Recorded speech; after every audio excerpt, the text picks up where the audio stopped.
Hi guys, today we're looking at a sneak peek into Nick Goss's book, The Broken Legs of Warwick, a prequel to The Traveller's League. Enjoy. Chapter 7 Fog Wolves. An icy wind shifted its direction and blew directly into the nook under the fallen tree. It had been hard for the children to fall asleep, but after a couple of hours of tossing, turning and crying, they finally managed to rest. The wind that had whipped into the hovel all of a sudden jerked Bradford from his dark dreams of revenge.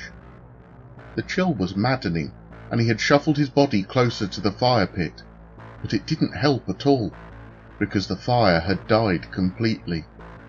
Even the embers had cooled and no longer glowed.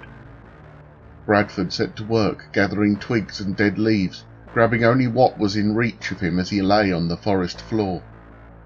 He finally fashioned a neat little pile of tinder and struck a match to light them, but a gust of that same cruel wind snuffed out the match before it could catch the dead leaves.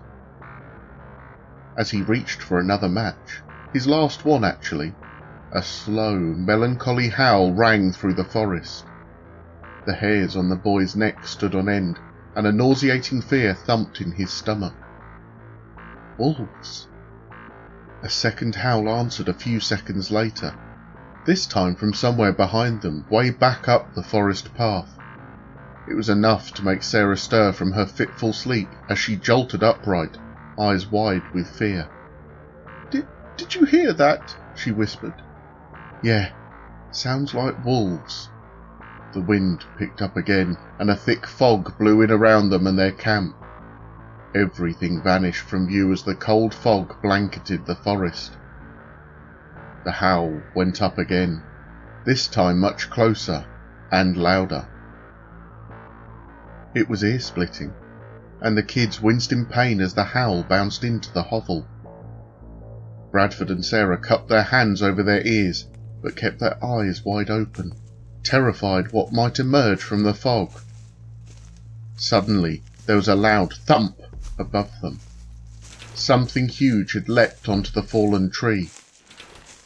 The children listened as it walked along the trunk, sniffing the air through what sounded like monstrous nostrils.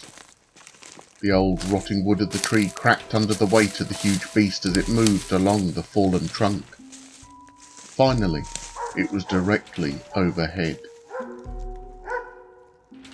The children slinked as far back into the hovel as they could, and Bradford saw the nose of the fog wolf dip over the tree and into view. The black nose of the wolf was larger than a grown man's fist, and Sarah caught sight of one of its fangs, a blood-stained tooth at least 6 inches long. With a snort and a growl, the beast lifted its snout from view, and seconds that followed were filled with a terrifying stillness. Crack! The fallen tree was lifted away like the roof of a house in a tornado. Sarah screamed and buried her head in Bradford's chest. He watched as the monster appeared in the fog, slowly padding its way towards them. Its paws were twice as wide as a grown-up's foot, and clawed with black nails. Its fur was the colour of fog, and seemed to bend and twist just like the wisps of grey vapour around it. But its size is what truly struck fear into Bradford. 6 feet tall from its paws to the tips of its shoulders. Its head was wider than the boy's own body, with a snout longer than Bradford's arm. The eyes glowed like yellow stars, full of hunger, and locked on the children. Behind the fog wolf, another emerged. This one, only an inch or two smaller. Then another appeared on the other side. The third wolf was missing an eye, and a long charcoal-coloured scar crossed from its ear over its snout. All 3 growled, baring their teeth and slowly stepping towards the children. Bradford pushed Sarah away from him and grabbed a nearby rock from the fire pit.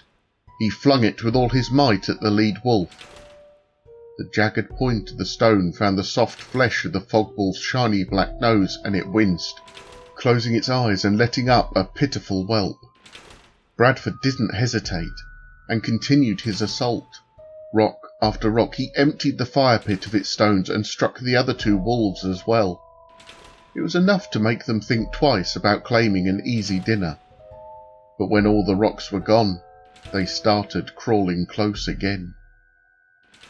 A loud horn blast abruptly cut through the fog, and when the 3 fog wolves turned their heads to see where the sound was coming from, Bradford grabbed a thick piece of wood from the fire pit. He tucked his legs under himself and did his best to sit upright. With Sarah watching in confusion and terror, he held the wooden club over his head and screamed, "What are you waiting for? Come on, you want dinner? Come and get it!" The wolves turned their massive heads back towards the boy and tilted them sideways. Stunned by the boy's courage, they were confused, curious, but only for a flash of a second. The scarred fog wolf took the lead and rushed forward at Bradford with a growl. As its mouth full of teeth came down on the boy, it was crushed by the wooden club that had landed directly on the snout behind the nose, right on the sensitive flesh of the scar. "Yelp!" The fog wolf backed away with a cry of pain, but the bigger wolf took up the fight at that moment and rushed forward. Bradford raised his club again, but was too slow. The fog wolf opened its jaws and snapped at the boy's face. Bradford flung himself onto his back to avoid the fangs and held the wooden club between him and the wolf. The giant beast grabbed the club and easily yanked it from the boy's hand and sent it spinning across the camp and into the fog. Bradford closed his eyes and held his breath. "This is it. I'm going to die," he thought as he waited for the fangs to rip into him. Sarah was screaming at the wolf, and the boy realized that her terrified voice would be the last thing he ever heard. Another long, loud horn blast rippled through the fog. Bradford didn't feel the fangs of the wolf. The attack never came. When he heard the shouting of men's voices and felt the heavy paws of the fog wolves scampering away, he opened his eyes. A pack of dwarves, at least 20 of them, stormed into the camp. Spears flashed and arrows zipped through the fog. The fog wolves turned towards their surprise attackers and leapt into battle. The fighting was intense but quick. One poor dwarf was caught in the jaws of the scarred wolf. As he was being pulled away into the fog and certain death, his comrades rushed at the beast from all sides. With several loud thumps, they buried their spearheads in the sides of the old fog wolf, and with a cry of pain and defeat, the beast fell over and released the poor dwarf. The other 2 wolves saw the fall of their old packmate and dashed away from the battle and into the forest. The wind suddenly picked up and blew the cold fog after the wolves, clearing the camp. Bradford grabbed another piece of wood and dragged his body over to Sarah, placing himself between her and the pack of dwarves now walking towards him. "Get back!" he screamed.